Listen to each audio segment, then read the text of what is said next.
Assalamualaikum warahmatullahi wabarakatuh. Kembali lagi di channel Seram Sejati. Sebelum kita lanjut ke ceritanya, tekan dulu tombol like video ini. Dan ingat, tekan juga tombol subscribe channel ini. Nyalakan juga lonceng notifikasinya agar tidak ketinggalan cerita-cerita lainnya dari channel ini. Rano menyorot senter ke arah suara itu. Tapi tidak ada siapa-siapa. Hanya aliran air yang tenang. Terlalu tenang. Kadang sungai menyebut nama mereka yang akan dipanggilnya pulang, gumam kakek Samin. Rano menarik napas dalam-dalam. Tangannya sedikit gemetar. Malam itu, ia memutuskan untuk tidur lebih awal di tenda. Tapi sulit. Hatinya gelisah. Hening terlalu pekat. Lalu, jam 2 dini hari, terdengar suara plastik resek dari dapur kecilnya. Ia membuka resleting tenda perlahan, melongo keluar. Tak ada siapa-siapa. Namun saat ia berbalik, ada bekas telapak kaki kecil di lantai tenda. Basah, seperti baru keluar dari air. Rano mundur pelan, napasnya memburu. Tiba-tiba, suara kecil terdengar dari luar tenda. Suara anak kecil tertawa lirih. Hihihi. Jantung Rano nyaris berhenti. Ia meraih senter dan mengarahkan keluar. Tapi cahaya itu malah memantul ke permukaan sungai. Dan di sana, ada bayangan seorang anak berdiri, hanya diam, menatap ke arahnya. Tapi ketika senter bergerak sedikit, bayangan itu hilang. Seolah tak pernah ada, Rano kembali ke dalam tenda.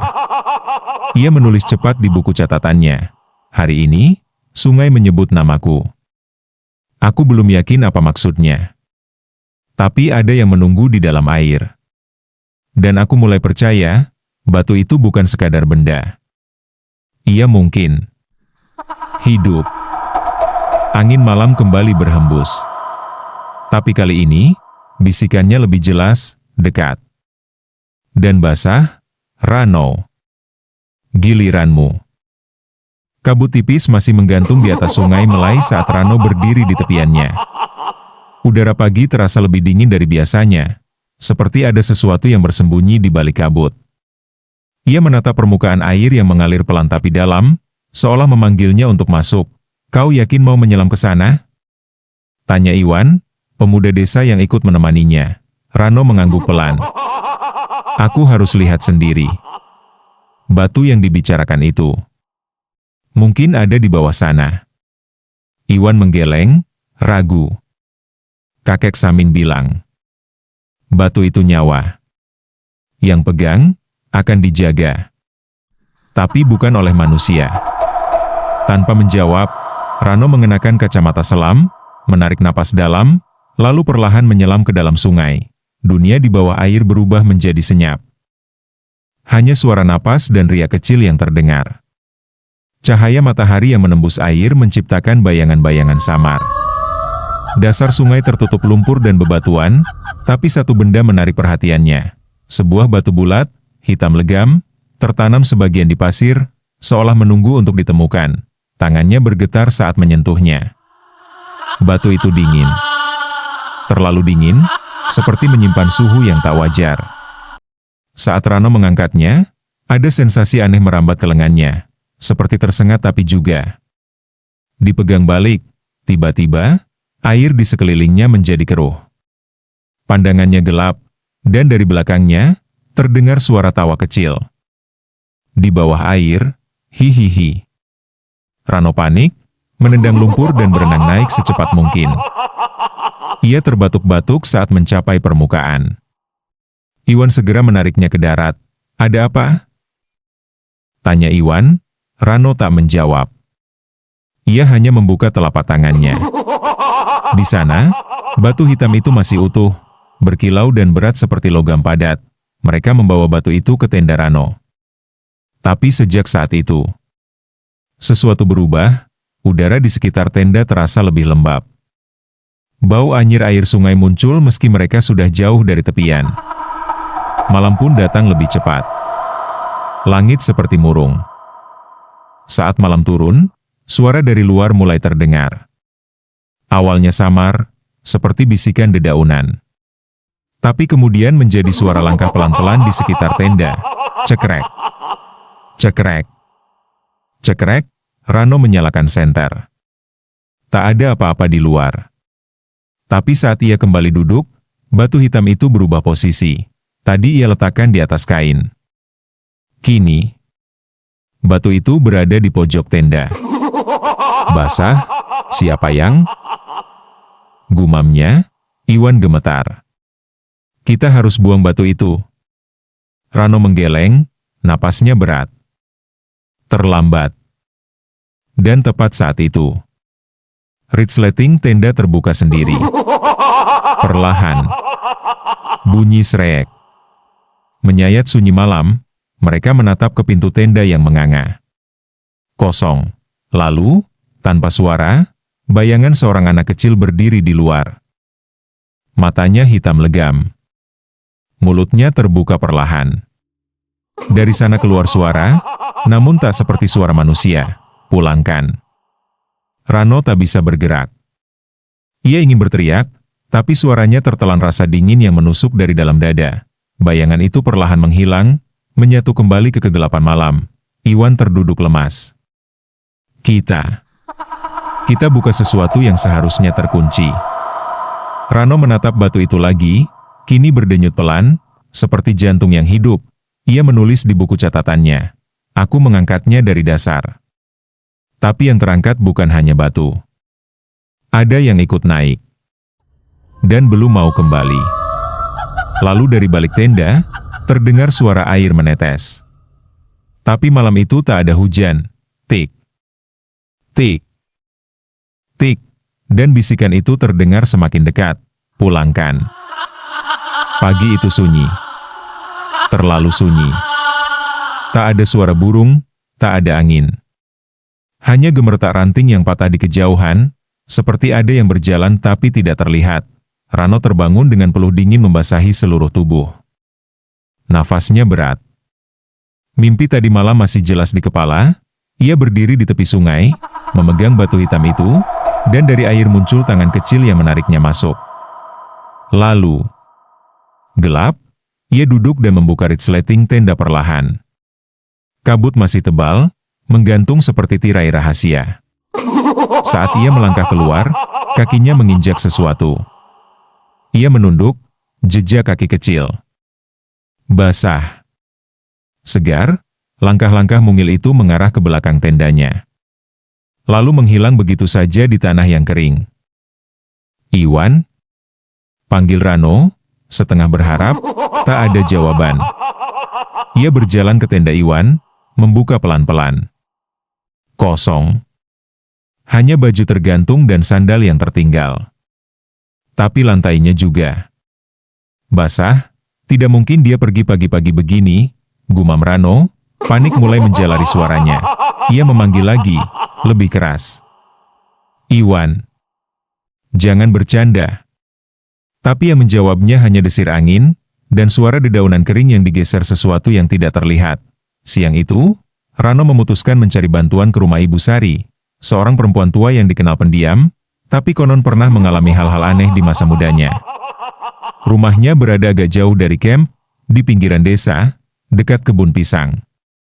Ibu Sari menatap Rano lama saat melihat batu hitam di genggamannya. Kau bodoh, ucapnya lirih, matanya nyaris tak berkedip. Kau sudah membangunkannya. Apa maksud ibu? Tanya Rano. Ibu Sari menghela napas. Itu bukan batu. Itu ikatan. Penambat. Ada roh yang dulu dikurung di dalamnya oleh orang-orang tua kami. Ia milik sungai. Dan dia menyukai yang sendirian. Rano menelan ludah. Iwan menghilang. Wajah Ibu Sari menegang. Kalau dia menyentuh batu itu, dia mungkin sudah bukan sepenuhnya manusia lagi. Malamnya, Rano kembali ke tendanya. Ia duduk diam, memandangi batu hitam yang kini ia letakkan dalam mangkuk logam. Tapi sesuatu terasa ganjil. Udara menjadi lebih lembab. Seperti ada uap dari sungai yang menyelinap masuk. Tik. Tik. Tik. Air menetes dari atap tenda, meski langit malam itu cerah, tiba-tiba, tap. Tap. Tap. Suara langkah kaki di luar tenda. Perlahan, pelan, tapi teratur, Rano menggenggam senter dan membuka resleting dengan tangan gemetar. Ia mengintip keluar, kosong, namun, saat ia menyorotkan cahaya ke tanah, jejak kaki kecil itu kembali muncul, berbaris rapi menuju sungai, dan di ujungnya, berdiri sosok anak kecil, membelakanginya, rambut panjang menutupi wajah. Gaun putihnya basah kuyup. Ia tak bergerak, senter Rano tiba-tiba mati. Dalam gelap, suara tawa kecil menyusup seperti belati ke telinga. Hihihi. Kau tak sendiri. Rano mundur, tubuhnya membeku. Batu hitam itu kini mengeluarkan suara gemerta halus, seperti ada yang bernafas di dalamnya. Di dalam tenda, ia menemukan selembar kertas di atas buku catatannya. Bukan tulisannya. Tinta masih basah. Tangannya gemetar saat membaca. Aku ada di dekatmu sejak kau menyentuhku. Jangan cari Iwan. Dia sudah menjadi bagian dariku. Malam kembali sunyi. Tapi kali ini, keheningannya terasa seperti jerat, dan dari kegelapan, suara kecil menyusup pelan, penuh ancaman lembut. Kau tidak pernah sendiri lagi. Hujan turun deras malam itu, seperti langit sedang mencoba mencuci sesuatu yang kelam dari bumi. Petir menyambar berkali-kali, membelah langit dan membuat bayangan pohon-pohon di sekitar tenda Rano tampak seperti makhluk hidup yang bergerak perlahan. Rano duduk diam di pojok tendanya, memeluk lutut. Batu hitam itu kini ia bungkus kain dan letakkan di dalam tas, tapi rasanya tetap seperti ada di dalam dadanya, berat dan dingin. Ia belum tidur sejak Iwa menghilang, dan setiap kali ia menutup mata, ia melihat wajah anak kecil itu. Rambut basah, mata hitam menganga. Dan suara tawa lirih yang menusuk gendang telinganya seperti paku. Hihihi. Petir menyambar lagi. Tenda berguncang sedikit. Dan terdengar suara kuku menggaruk kanvas dari luar. Grek. Grek. Grek. Rano gemetar. Cukup. Cukup. Aku nggak gila. Bisiknya, ia tak tahan lagi. Ia harus bicara pada seseorang. Pagi-pagi, ia berjalan cepat ke rumah Ibu Sari. Kabut masih menyelimuti desa, tapi langkah Rano tak goyah. Kepalanya penuh dengan pertanyaan, Ibu Sari menyambutnya dengan pandangan kosong, seolah sudah tahu ia akan datang. Aku ingin tahu semuanya, kata Rano, nadanya tajam. Tentang batu itu. Tentang apa yang aku bawa. Ibu Sari duduk perlahan, wajahnya muram. Kau harus tahu. Kisah ini sudah dikubur puluhan tahun. Tapi tak pernah benar-benar hilang. Ia mengeluarkan sebuah kotak tua dari balik lemari. Di dalamnya, ada foto hitam putih, sekelompok orang dengan wajah tertutup kain, berdiri di tepi sungai. Di tengah mereka, seorang anak kecil memegang batu hitam yang sama. Dulu, ada rombongan orang luar yang datang ke sini, kata Ibu Sari pelan. Mereka pemburu kepala. Tapi bukan kepala manusia yang mereka incar. Mereka mencari roh untuk dikurung. Rano mengerutkan dahi. Dikurung? Ibu Sari mengangguk. Mereka percaya ada roh sungai yang bisa memberi kekuatan. Tapi harus dikunci dalam wadah. Maka dipilihlah batu. Batu yang tidak tenggelam oleh air. Tapi roh itu tidak pasrah. Ia menunjuk ke wajah anak kecil di foto. Itu Arul. Adik saya. Mereka mengorbankannya, melemparkannya ke sungai bersama batu itu. Tubuhnya tak pernah ditemukan. Air mata Ibu Sari jatuh pelan, Rano menunduk, dadanya sesak. Aku pikir itu hanya cerita rakyat. Cerita rakyat itu ada karena sesuatu pernah benar-benar terjadi, bisik Ibu Sari. Malam kembali datang. Rano mencoba menulis catatan lapangan, tapi tangannya gemetar. Ia ingin pergi dari desa itu. Tapi langkahnya selalu kembali ke sungai. Seperti ada tali tak terlihat yang menariknya. Saat hendak tidur, ia mendengar suara dari luar. Rano, bantu aku keluar. Ia membuka tenda dengan senter. Di depan tenda, ada boneka kayu kecil, basah kuyup, matanya terbuat dari batu hitam yang sama. Senter tiba-tiba mati, dan di kegelapan, sesuatu berdiri di belakangnya, tercermin samar di kaca kompas, sosok anak kecil. Kepala terkulai. Tangan menjulur ke pundaknya, giliranmu tidur di bawah sekarang. Brak, tenda seperti dihantam dari luar. Rano terpelanting, napasnya tercekat. Batu di dalam tasnya bergetar sendiri, seperti sedang bernapas cepat. Rano hanya bisa berteriak dalam hati. Tubuhnya tak bisa digerakkan. Apa yang aku bangunkan? Tidak pernah ingin dikurung lagi. Suara hujan mulai turun lagi. Tapi kali ini, air hujan berwarna hitam, dan dari dalam tanah. Jejak kaki kecil muncul satu persatu, menuju tendanya. Rano terbangun dengan napas terengah-engah.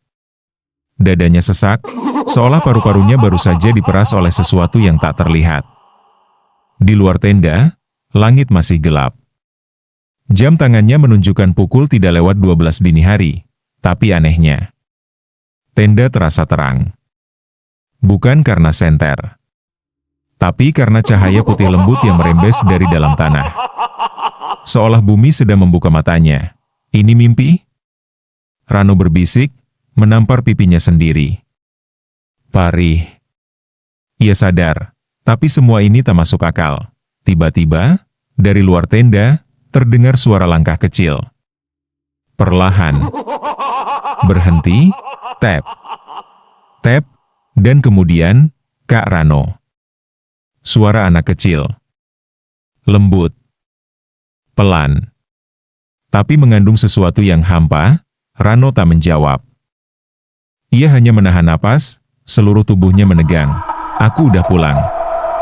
Sekarang, giliran kakak. Rano memberanikan diri membuka pintu tenda. Tapi yang ia lihat bukanlah hutan, melainkan sebuah desa asing. Terendam kabut. Semua rumah dari kayu tua, dengan atap rumbia. Hujan turun gerimis, tapi tidak menyentuh tanah, seolah menggantung di udara. Ia berdiri di tanah basah. Tapi langkah kakinya tidak menimbulkan suara. Dari kejauhan, ada suara gamelan. Pelan. Lalu hilang. Sunyi lagi. Rano menyadari, ini bukan dunia nyata. Seorang anak kecil muncul dari balik kabut. Ia mengenakan pakaian compang-camping. Rambutnya basah, kulitnya pucat kebiruan. Tapi wajahnya, mirip Rano, sangat mirip. Siapa kamu? Tanya Rano, suaranya pelan. Aku kamu, jawab anak itu. Kamu yang tertinggal. Waktu dulu tenggelam di mimpi ini. Rano mundur satu langkah. Aku tidak pernah tenggelam. Anak itu menggeleng. Kamu cuma lupa. Tapi batu itu ingat semuanya. Batu itu bawa kamu pulang. Tiba-tiba, desa di sekelilingnya menjadi kabur, bergetar seperti pantulan air yang dilempar batu. Lalu muncul gambar-gambar yang membuat Rano ingin muntah. Mayat anak kecil, diikat batu di dadanya, tenggelam perlahan. Matanya masih terbuka. Berhenti. Rano menutup matanya, tapi suara itu tetap menyusup ke dalam kepala. Mimpi ini bukan tempat tidur. Ini pintu. Dan kamu baru saja membukanya. Rano terbangun lagi. Kali ini sungguhan. Nafasnya tersengal, tubuhnya dingin. Namun ketika ia menoleh ke samping, ada seseorang di dalam tendanya. Anak kecil, duduk, memeluk lutut. Rambutnya meneteskan air. Terima kasih udah pulangin aku, katanya. Rano mundur. Tangannya meraih senter, menyorot ke arah sosok itu, tapi yang disorot bukan anak, melainkan dirinya sendiri. Versi dirinya yang lebih muda. Basah. Membiru. Tersenyum. Tiba-tiba, wajah itu berubah, membusuk, mata hitam membesar, mulut terbuka sangat lebar, mengeluarkan suara mendengung rendah. Aku sudah ada di sini sejak dulu. Bruk. Senter terjatuh. Cahaya padam, tenda seperti diguncang gempa. Batu hitam di dalam tas berdenyut makin cepat, makin keras. Seolah detak jantung makhluk yang terjebak di antara dua dunia. Rano terbaring. Matanya terbuka lebar tapi tubuhnya tak bisa bergerak. Ini bukan mimpi lagi. Aku sudah masuk. Dan dia sudah bangun. Hujan masih turun. Tapi suara air berubah. Seperti ada banyak kaki kecil berlari di luar. Tap. Tap. Tap. Tap. Tap. Dan dari kejauhan, terdengar nyanyian lirih dari anak-anak. Tidurlah di sungai, tidurlah di batu. Tubuhmu pulang, jiwamu bersatu. Pagi itu, Rano memutuskan satu hal, ia harus mencari asal-usul batu hitam itu sendiri. Setelah kejadian di dalam tenda malam sebelumnya, ia tidak bisa diam. Wajah anak kecil yang mirip dirinya, suara nyanyian dari luar dunia, dan batu hitam yang kini berdenyut seperti jantung hidup. Semuanya seperti memaksanya melangkah lebih dalam kekutukan ini.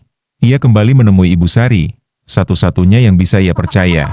Aku harus tahu dari mana semua ini bermula, katanya, napasnya cepat. Ibu Sari terdiam lama, lalu mengambil peta tua dari dalam laci kayu. Kertasnya sudah sobek di ujung-ujung, pudar, tapi satu titik lingkaran kecil terlihat di antara rimbunnya garis hutan. Ini Desa Seruyuk, bisik Ibu Sari. Sudah puluhan tahun tak disebut. Tak ada di peta modern. Tapi tempat itu dulu dihuni oleh mereka yang menjaga roh sungai. Menjaga? Ibu Sari menatap dalam. Bukan menjaga. Mengurung. Dengan batu. Butuh 2 jam berjalan kaki melewati hutan lebat. Kabut tak pernah benar-benar menghilang. Rano berjalan sendirian.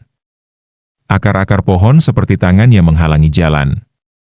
Udara terasa tebal, lembab, dan berat seperti diselimuti napas orang yang tak terlihat. Dan akhirnya, ia melihatnya, desa kecil di tengah hutan. Sepi. Rumah-rumah kayu berdiri miring, atap rumbia sebagian sudah runtuh. Tapi yang paling aneh, semua pintu rumah tertutup rapat, dan di atas setiap pintu tergantung sebuah batu hitam kecil yang diikat benang merah. Rano melangkah pelan, dadanya sesak. Tiba-tiba, dari salah satu rumah, muncul seorang anak kecil. Kulitnya pucat, matanya besar, dan ia tersenyum padanya. "Kakak udah datang," katanya. Rano kaget. "Kau siapa?" "Namaku Arul," jawabnya. "Kami semua di sini." Yang sudah dibawa batu. Lalu satu persatu anak-anak lain mulai muncul dari balik rumah. Laki-laki, perempuan. Semua diam. Semua menatap Rano. Dan mereka semua tidak punya bayangan. Rano mundur, napasnya tercekat. "Aku hanya ingin tahu kebenarannya," katanya gugup. Arul mendekat. Suaranya lirih, "Kebenarannya adalah kamu sudah pernah ke sini. Tapi kamu lupa. Batu itu hanya mengingatkanmu. Kita semua sama." Rano menggeleng. "Tidak. Aku bukan bagian dari ini." Langit tiba-tiba menggelap. Angin berembus keras. Tanah bergetar pelan. Batu hitam di tas Rano bergetar liar, seperti ingin keluar sendiri. Anak-anak mengelilinginya, menyanyi pelan. "Satu batu, satu nyawa, yang kembali, takkan pulang, yang bermimpi, akan tinggal." Rano menjerit. Ia melempar tasnya, berlari keluar desa sekuat tenaga. Tapi hutan di sekelilingnya berubah bentuk. Jalan yang tadi ia lewati hilang. Semua pepohonan seperti menutup dirinya, lalu ia sadar sesuatu. Langkah kakinya tidak menimbulkan suara. Ia melihat bayangannya. Sudah tidak ada, tidak.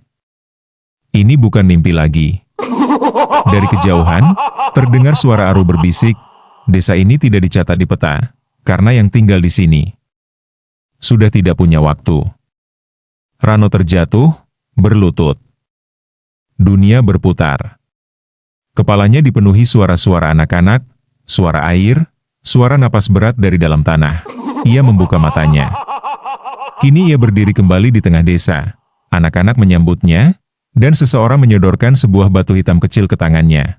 Arul tersenyum. Akhirnya, kamu pulang juga. Rano berlari menembus hutan. Nafasnya memburu, peluh membasahi wajah dan lehernya.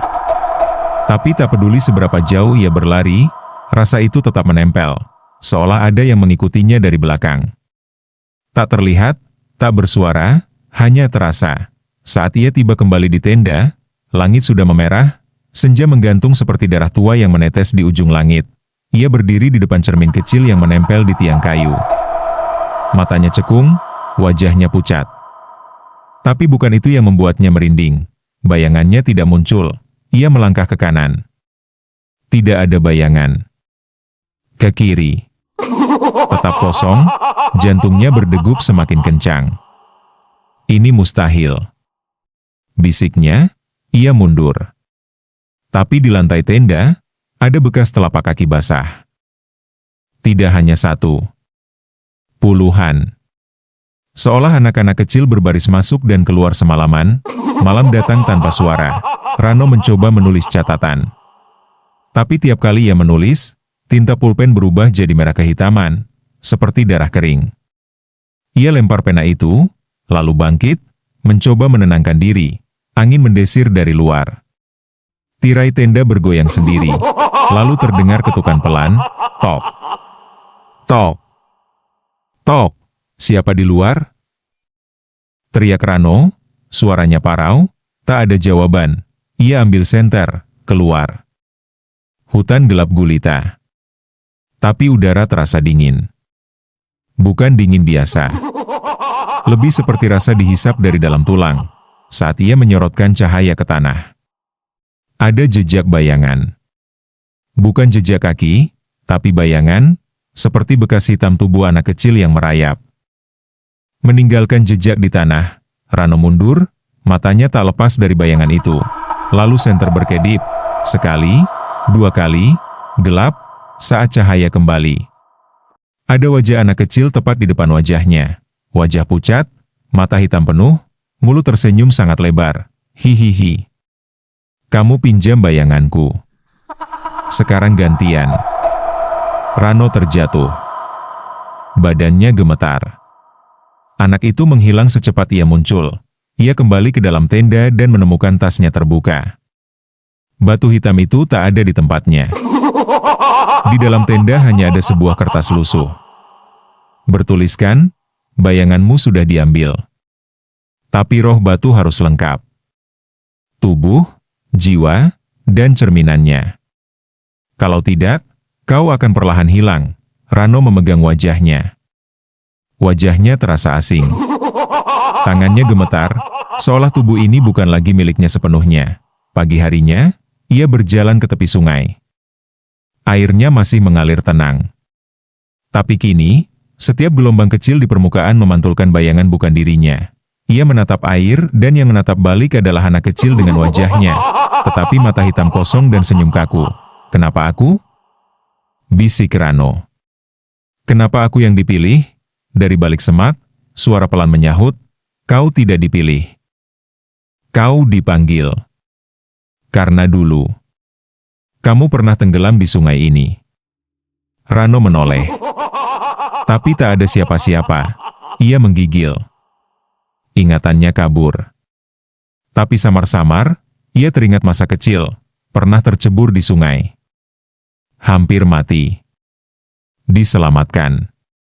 Atau mungkin tidak pernah benar-benar diselamatkan, dan sekarang sungai itu menagih kembali bagian yang tertinggal. Malamnya, saat ia kembali menyalakan lampu kecil, bayangannya muncul kembali di dinding tenda. Rano lega, tapi hanya sebentar, karena bayangannya tidak bergerak seperti dirinya. Saat ia mengangkat tangan kanan, bayangannya mengangkat tangan kiri. Saat ia tersenyum, bayangannya tertawa dengan mulut menganga besar. Lalu, perlahan, bayangan itu menyentuh lehernya sendiri, dan Rano mulai merasa sulit bernapas. Apa yang kau ambil dari sungai, akan selalu berusaha kembali. Tapi kadang, yang kembali bukan hanya benda. Tenda Rano sunyi. Tapi bukan sunyi yang biasa. Sunyi itu seperti lubang gelap yang menelan suara. Bahkan detak jantungnya sendiri nyaris tak terdengar. Di dalam kegelapan, senter kecilnya menyala redup, menciptakan bayangan yang tak wajar. Bayangannya sendiri masih ada di dinding, tapi tidak meniru geraknya, bayangan itu berdiri tegak, diam. Dan ketika Rano menunduk, bayangannya malah menatap lurus ke arahnya. Ini bukan aku, bisiknya, matanya membelalak, bayangan itu perlahan mengangkat tangannya sendiri, dan mulai mengetuk-ngetuk dinding tenda dari dalam. Tok, tok, tok, suara itu nyata. Rano panik, menyambar tas dan berlari keluar tenda. Udara malah menusuk tulang, tapi ia tak peduli. Ia hanya ingin lari dari dirinya sendiri. Tapi kemanapun ia pergi, bayangan itu tetap mengikuti. Bukan melalui tanah, tapi melekat. Di pikirannya, pagi itu, ia kembali menemui Ibu Sari, kali ini dengan wajah yang lebih pucat dari sebelumnya. Aku kehilangan bayangan. Tapi sekarang, dia kembali. Tapi itu bukan aku, Bu. Dia bergerak sendiri. Ibu Sari menatapnya lekat-lekat, lalu membawanya masuk ke dalam rumah. Ia mengambil mangkuk air, meletakkannya di depan Rano, lihat ke dalam, katanya. Rano menatap ke permukaan air. Dan wajahnya sendiri terlihat kabur, namun tepat di belakang bayangan wajahnya, muncul sosok anak kecil, perlahan-lahan membuka matanya. Matanya hitam penuh. Senyumnya lebar, Rano menjatuhkan mangkuk itu. Airnya memercik seperti darah segar. Ibu Sari menunduk dalam. Rohnya sudah masuk ke tubuhmu. Rano gemetar.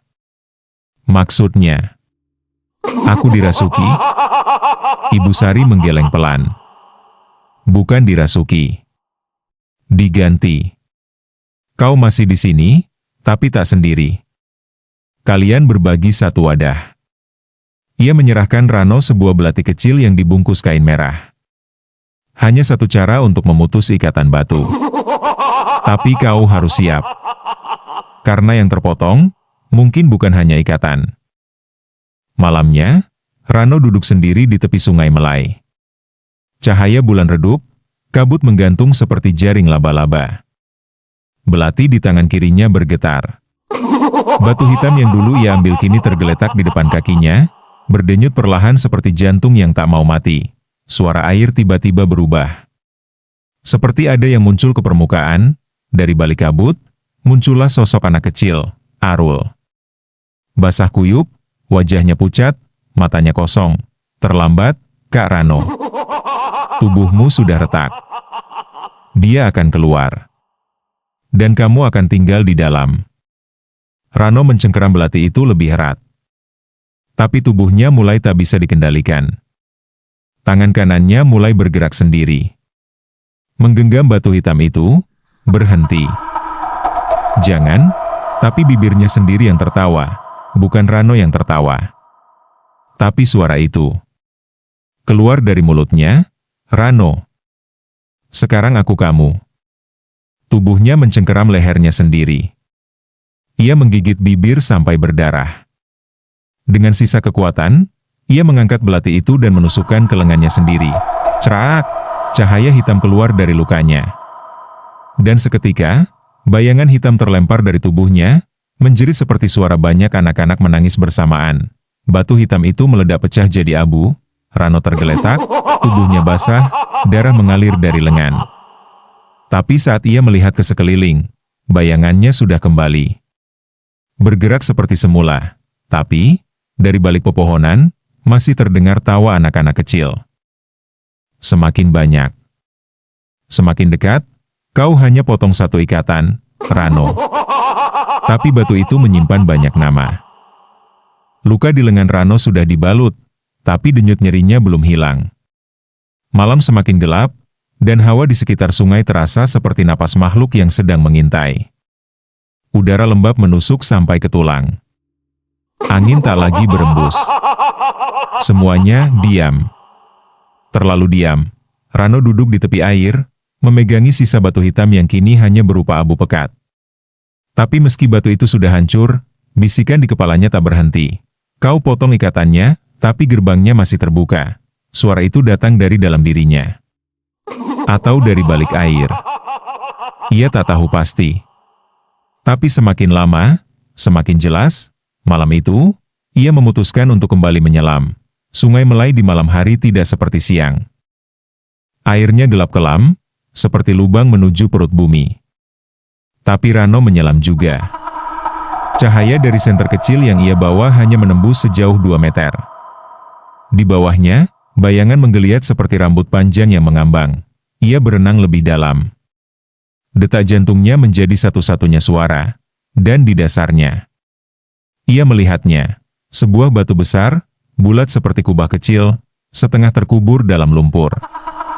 Di sekeliling batu itu, puluhan tangan kecil mencengkeramnya. Tidak bergerak, tidak hidup, tapi juga tidak mati. Tangan-tangan itu berasal dari tubuh anak-anak yang terkubur sebagian dalam lumpur. Mata mereka terbuka. Kulit membiru.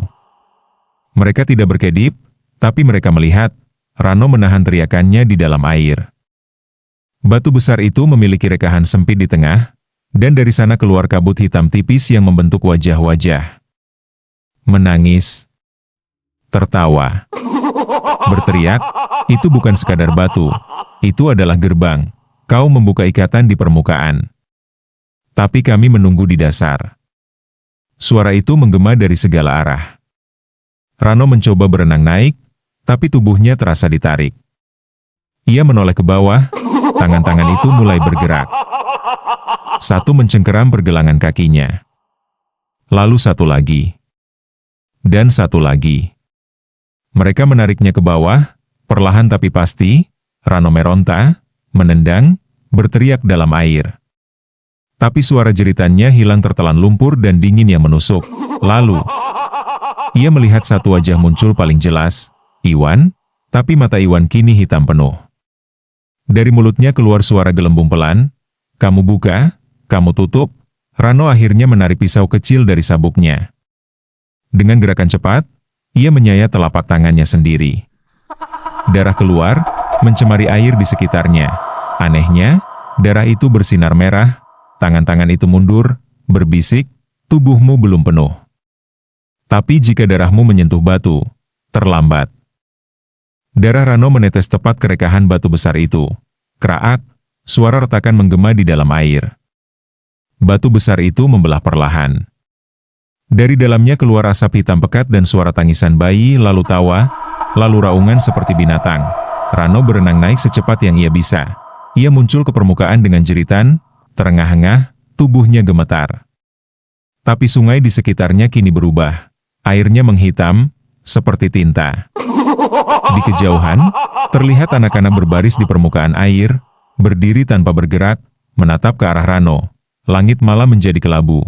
Rano tahu. Ia baru saja membuka sesuatu yang seharusnya tidak pernah disentuh manusia.